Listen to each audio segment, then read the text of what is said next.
Hi everyone, my name is Emily and I'm the young adult librarian at the Rock Island Public Library. The light has not blinked, but I'm assuming it's trying to start. And this week I have two books for you that are both available through our Libby app. Yeah, there it goes. So hi, if it didn't record before. And let's see, I'm going to be off next week, so I will have a recording for you. Thanks to everybody who watched last week, because usually the number's not that high, but this week I find from Facebook, the planner says it's Nostalgia Day. And not really for that reason, but because it is Oscar season, I have two books with movie adaptations, and they're both older, but still books you might want to check out. And this first book is The Color Purple. And this book by Alice Walker, it won both the Pulitzer and the National Book Award when it was released. And this book, it was been adapted into a popular musical. Yeah, 82 is when the book was published. And so I think one of the cast of the musical nominated for an Oscar this year, Best Supporting Actress probably. And in this book, you get the story of two sisters, and Nettie and Celie. And they are pretty young when they're separated. And so a lot of the book is letters. And this is often Celie is writing to God because she wants to know what's happened to her sister. She wants to know why she's going through the things she is because, she has to deal with the challenges of early 20th century Georgia, which includes sexism, racism, and also sexual assault. But throughout her life, gradually she meets more people and she's able to find help and community. And by the end of the book, the two sisters are reunited and they're able to introduce each other to their families. Finally, after all these years, they are back together. So it's a fascinating book. It's a beautiful story, also a hard story. And I think if you'd like to check this out, it is available on Libby for sure. I think Access 360 might have it too. Not sure about Hoopla. I will say though, sometimes if a book is not available for checkout on one of our apps, I would check another one, because especially with a book like this that has been out just over 40 years, 42 years this year, it might be available in more than one place. And there's going to be more than one version for sure. Just in terms of cover images, I used a different cover for this thumbnail, and then I think there's yet another cover on Libby, because this book has had different editions, and so there have been different colors. The one that you'll see from, on the thumbnail here for this video, it's discusses the fact that I think in 2019, I'm not going to remember the year, but this was the PBS, they did this read-along, this sort of celebration of reading in America. And this was the book that was selected as one of the titles to check out and enjoy. And so you get this story of, it's generational trauma, but it's also love between sisters. And it's, Celie, for a lot of the book, she's in love with a character called Shug. And even after, lots of things happen, these characters go through different times, both challenges they face together and separately. But what I will say is Shug, she eventually, she's this talented singer, and she becomes romantically involved with somebody in her band. And at first, Celie is heartbroken, but gradually she comes to recognize, okay, I love this person even if they don't love me back. And who we are to each other, this is change. My feelings are changing with time. And it starts to become clear that, maybe I don't need this person in the way I initially thought. So, again, if you want to check out a classic novel, read this. And I will say, this book is maybe more accessible than the next book I bring you, which is kind of a brick of a book, and I say that because it is about the dimensions of a brick, and this is Dune. And this is coming to theaters Friday, Dune Part 2. Part 1 was released, I believe it was 2022, in the fall, I think, or maybe 21. It's been a minute.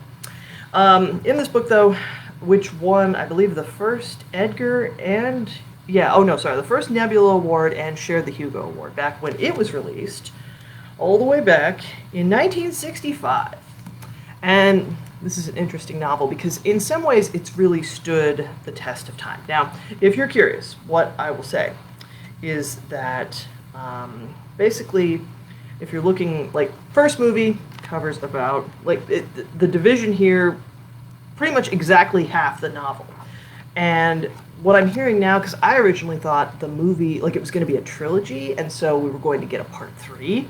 Now it sort of seems like, no, what might happen, because it seems like Dune Part 2 is getting rave reviews and doing really well, we might get Dune Messiah. So that's book 2, and that is, I would say, a little less intimidating. For me anymore, like, as a younger person with more kind of time and mental energy, and just energy in general, I loved a long book, loved a big book, and now it's more like, I prefer, I guess, especially with audiobooks that are just maybe between 5 and 10 hours, that's great. Dune is coming in more like 20 hours, but this is one where you can listen to a full cast recording. Again, different apps will have different versions, but this is the one I think I've seen. Like, this was sort of a re-release. Yeah, 2010. Okay, so this is when, like, I love this design. I love the way these editions, they're very pretty. And if you don't know, Dune is the story of a young man named Paul Atreides.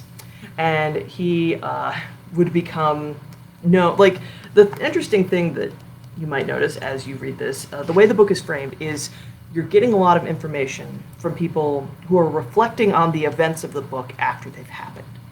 And so what we learn about Paul is his coming has been foretold. When he and his parents, they come to the desert planet of Arrakis. And formerly this was a territory controlled by the Harkonnen family. And the Harkonnens, we quickly find out, are willing to do whatever it takes to get this planet back. Because Arrakis, it is home to a valuable thing called spice.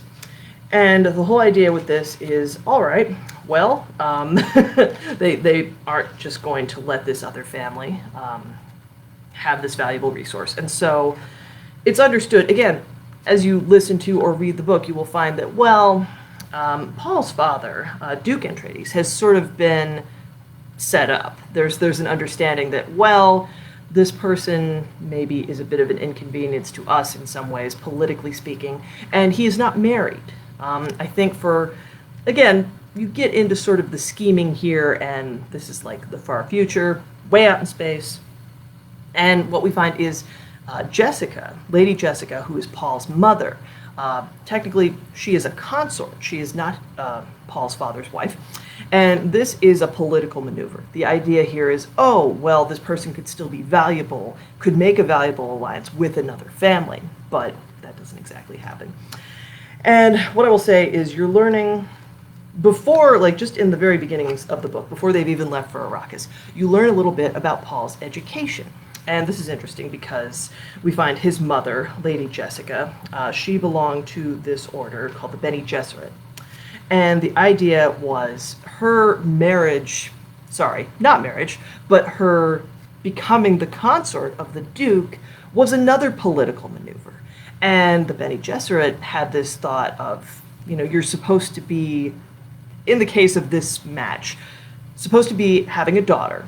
And the idea is these are women in this order. They've studied, they've meditated, they've trained for many years in certain, I will say, like mental skills. They have various kinds of, I would say, supernatural abilities, and we get into this in the novel. But what ends up happening is Jessica has a son, Paul, instead of the daughter that she was told to have by this order, that she did leave to come and marry the Duke.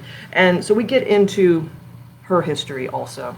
And with Paul, what we find is he has had some training. His mother has educated him with a mind of the fact that he might become this thing called the Muad'Dib.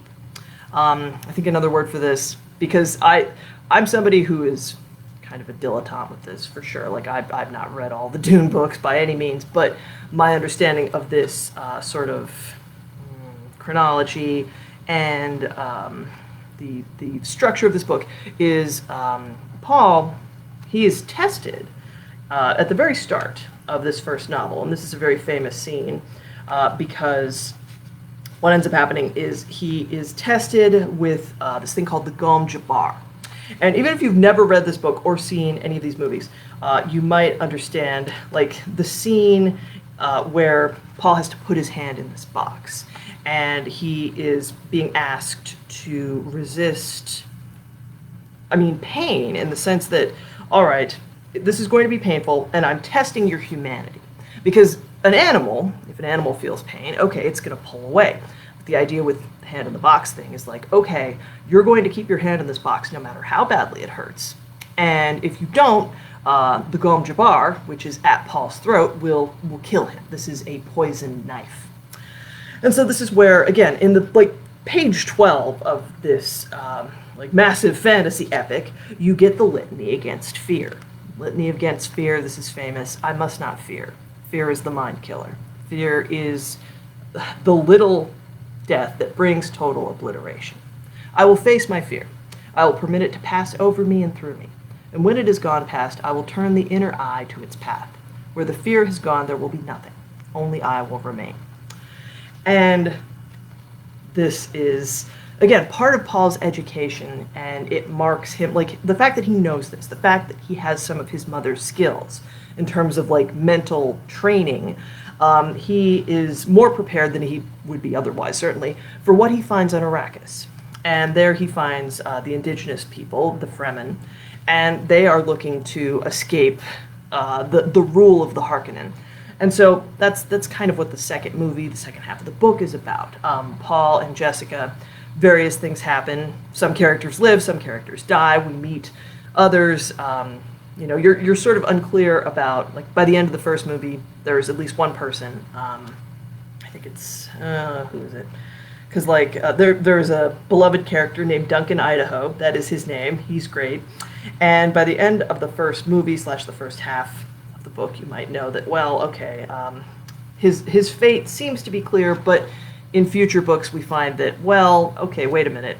There could be something else, a different future for this character. And also there's Gurney Halleck, and this is another one of Paul's sort of mentors. He's had various people, in addition to his father and mother, educating him, teaching him to fight. And again, this is quite important because he is going to have to battle people to prove himself and to prove who he is. Maybe he really is this prophesized person, or maybe he's not. And there was a really great NPR article about the fact that in the movie, kind of gets into, with character development, you have time, and because of the choices the writer-director made, they sort of explore the fact that just because Paul might be this person, not everybody's sold on this. And maybe they don't have to be. Maybe the fact that he is here and he's presented as, okay, this is somebody who survived the Harkonnen attempting to kill him. Well, okay, whether he's the chosen one or not, if we decide that he is, it almost, who this person really is almost matters less than what they symbolize. This chance to overthrow this cruel imperial colonizing force. So, if you like sci-fi, if you like fantasy, maybe you've read this. I try not to assume that sort of thing.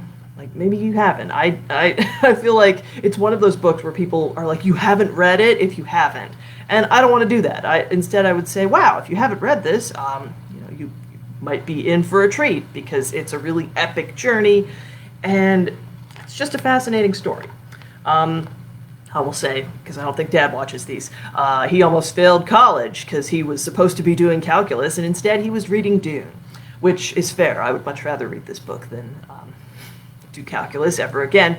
But again, if you're somebody who sees the length of the book and thinks, oh, yikes, the story might really suck you in. You can see I have some bookmarks just kind of charting my course in the first half of this novel because I wanted to just sort of have a sense of, okay, it's a story that is a really interesting adaptation. Sorry, this is the movies. I'm switching gears a bit, but basically I would say if you're somebody who likes books and is used to being disappointed by movie adaptations, I would say in this case, I mean, yeah, obviously stuff is going to get left out because this novel is, wait for it, over 800 pages long. Now, some of that is appendixes. I will say, I think the novel ends, yeah, we get to page 794, and then that's the end of this first book. Now, this is a series. If you want to check out more, they're available through Libby. So give it a try for yourself. I would say if you've seen the first movie and you liked it, I would check out the book, because that's always a good play. Like, however good a movie is, like Lord of the Rings, any adaptation where it's like, wow, I really love this. Still read the book, even if you haven't read the book before. Like, I don't want to be the person who shames people for doing that. Like, I think I was a little snobby as a younger person. Like, oh, you didn't read the book first? Like, no, just if you like a movie and it's based on a book, check out the book, because you might really love it. And there's going to be even more, obviously. Like, there's stuff in a book, like there's time and there's like character development that you just maybe don't have time for in a 2 or even 3 hour movie. And again, both of these books, they're available through Libby, and there's movie adaptations too. If you'd like to check those out, they are available through our library. I don't think, like, Canopy is an app we have that has movies. I don't know that either of these movies are available on there. In fact, I'm pretty sure they're not yet, because Canopy has a lot of movies, but they kind of range from like older popular movies to documentaries to newer stuff. It's just, yeah, I think it's sort of based on what they can get the licenses to. So anyway, check these out. And again, available through Libby. If they're not available, you can put them on hold and then be notified when they're available. And thank you for watching. Again, off next week, so I will have a recording available here. And I will see you then. March 12th. So.